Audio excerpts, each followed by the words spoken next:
Oi, eu sou a professora Gabriela Leal, a tia Gabi de Direito, e hoje a gente vai aprender um monte de palavra difícil.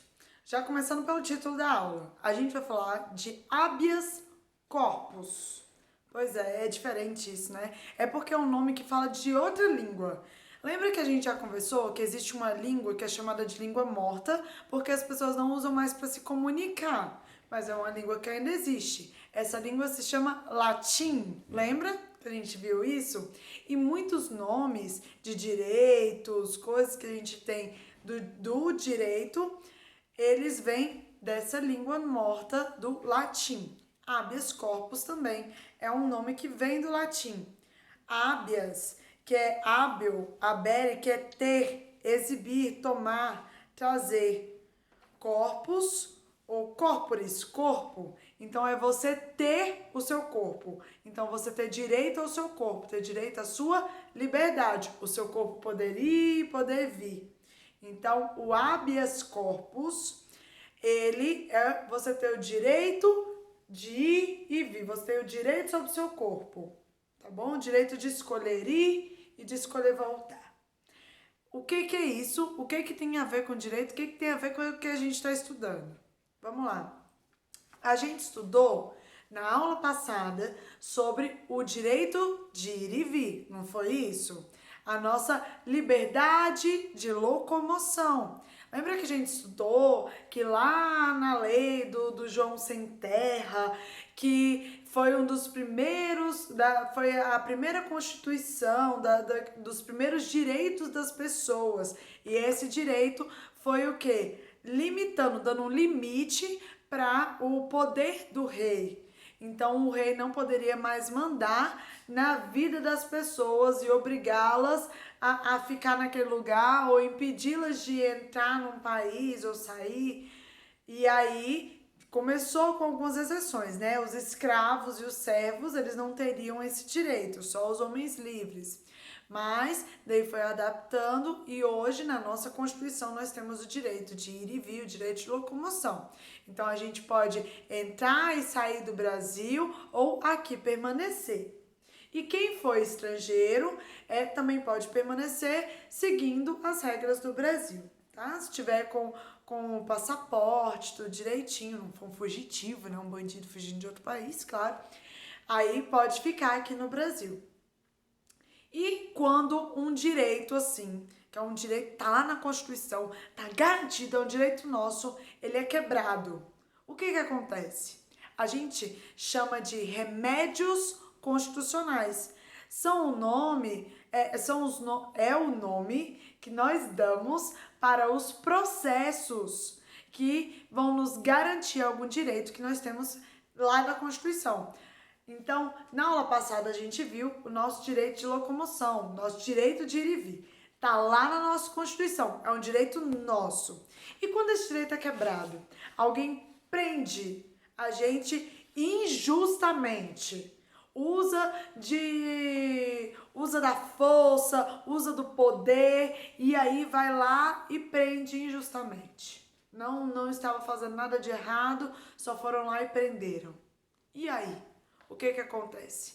A gente não tem o direito lá na Constituição, a gente vai então lutar por esse direito.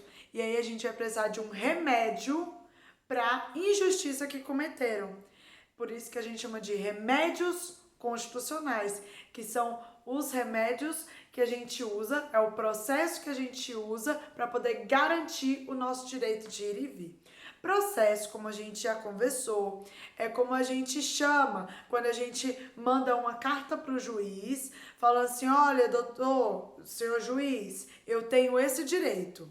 Ó, senhor juiz, eu tô preso, mas eu tenho o direito de ir e vir, eu não fiz nada de errado, e aí você manda a carta pro juiz falando assim: por isso eu quero ser solto. Aí o juiz vai responder. Então a gente vai juntando aquele monte de cartas, a gente vai chamar essas cartas, cada carta de peça, e aí juntando todas essas peças, que são as cartas, a gente monta então um processo. E é assim que a gente monta um processo judicial, tá bom? Então, quando o nosso direito de ir e vir, ele é infligido, ou seja, ele é quebrado, então nós podemos entrar com um remédio constitucional. E o nome desse remédio se chama habeas corpus. Vamos ver de onde ele veio, aonde que ele vive, como a gente usa, o que é o mais importante. Vamos lá.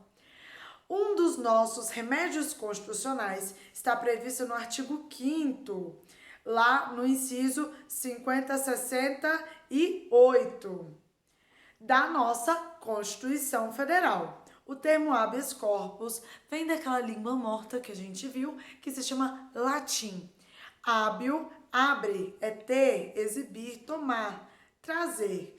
Corpus é corporis, que é corpo. Então, ter, tomar de volta o meu corpo, tomar de volta a minha liberdade. Significa tomar o corpo. Corpo, esse outrora detido. O corpo da pessoa não está presa, a pessoa não está presa, então tá corpo preso. O corpo que fala é a pessoa, tá? Não precisa estar morta. Porque quem tá morto também não tem como prender, tá morto. Não adianta, pode estar solto também. Tá morto, não vai fazer nada. Enfim, gente, vamos lá. Ou na iminência de ser privado de liberdade. Ter a sua liberdade tirada de você. É uma ação constitucional destinada a coibir. Coibir é tentar impedir, tá? Qualquer ilegalidade. Aquilo que não está dentro da lei é chamado de ilegal, então vai estar dentro da ilegalidade. Ou abuso de poder voltado à constrição da liberdade de ir, vir e ficar, seja na esfera penal ou civil. Então, é tirar a liberdade de ir, vir ou permanecer, ficar. Na esfera penal e civil, é porque o direito ele se divide um pouco. Temos o caso de crimes, quando a pessoa comete um crime, então a gente chama de direito penal, tá? Porque vai ter uma pena, uma punição, aí direito penal. Direito civil são os nossos direitos civis, direitos do dia a dia. E como é que acontece?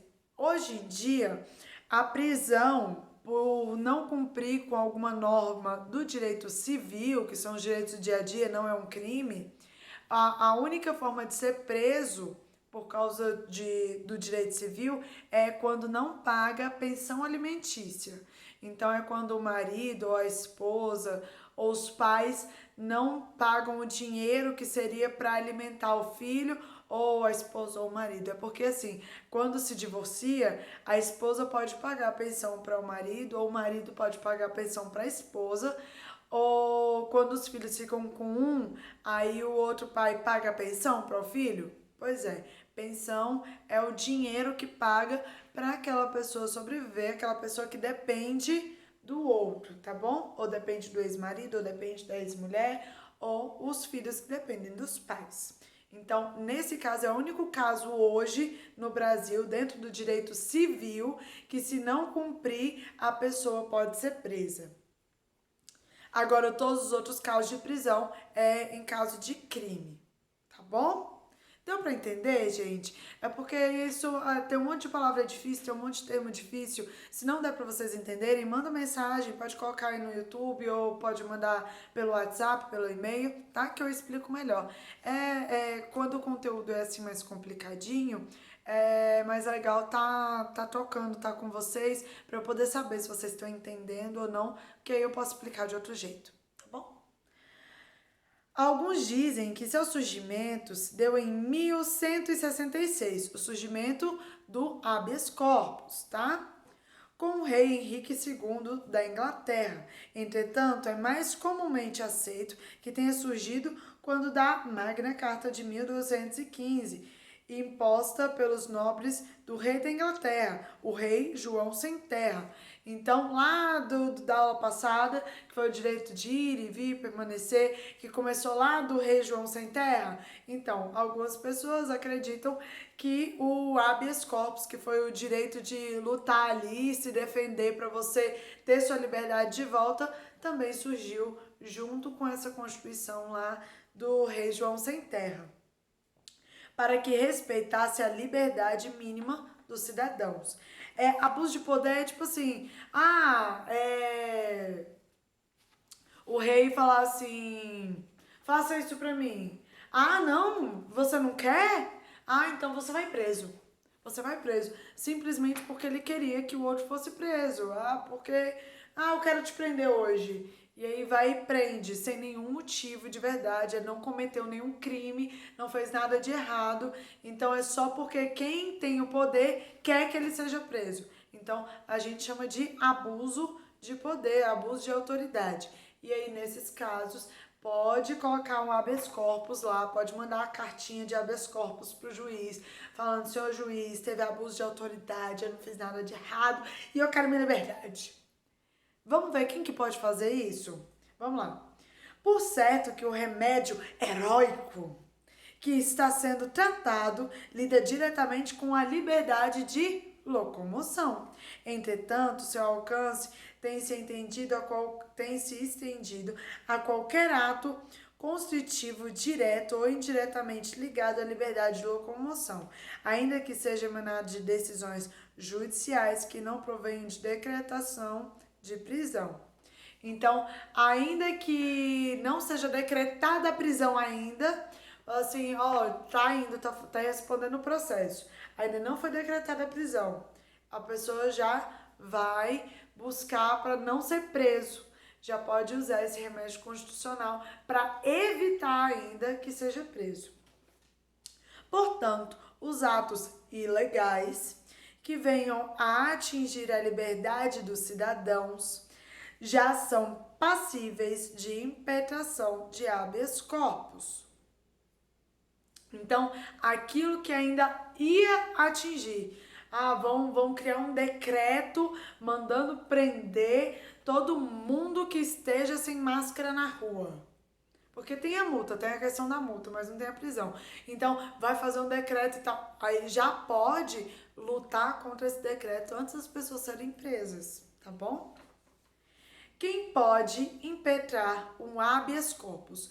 No caso dos remédios constitucionais, a gente não diz propor a ação ou entrar com a ação. A gente chama de impetrar, tá bom? Porque vem lá do nome das cláusulas pétreas que a gente tem, então tem esse nomezinho diferente. Quando é remédio constitucional, a gente impetra, tá? Mas é só um nome que a gente dá para essa carta quando a gente entrega para o judiciário, para o juiz analisar, para o juiz estudar o seu caso. A gente não fala entregar, a gente fala impetrar, beleza? Então, quem pode fazer esse habeas corpus? Pasmem! Vamos lá. Qualquer pessoa, exatamente. Advogado ou não, você não precisa de um advogado, ainda que seja o beneficiário do habeas corpus, ainda que seja um habeas corpus para você mesmo pode fazer, porque o direito de locomoção ele é tido como um dos direitos mais sagrados, o direito de liberdade, atinge a dignidade da pessoa, o direito de viver da pessoa. Então, qualquer um pode fazer um habeas corpus, inclusive a pessoa que está presa.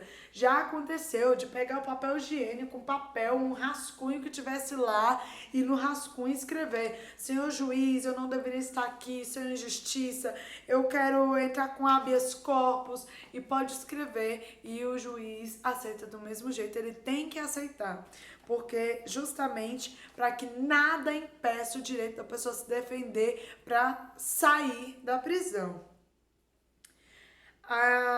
Até mesmo o próprio detento, tecnicamente chamado de paciente, pode impetrar a ação, pode entrar com essa ação judicial. Então, o que é a ação judicial? É quando você age, você faz alguma coisa dentro do poder judiciário. Então, quando a gente abre um processo, está movendo um processo como é que é?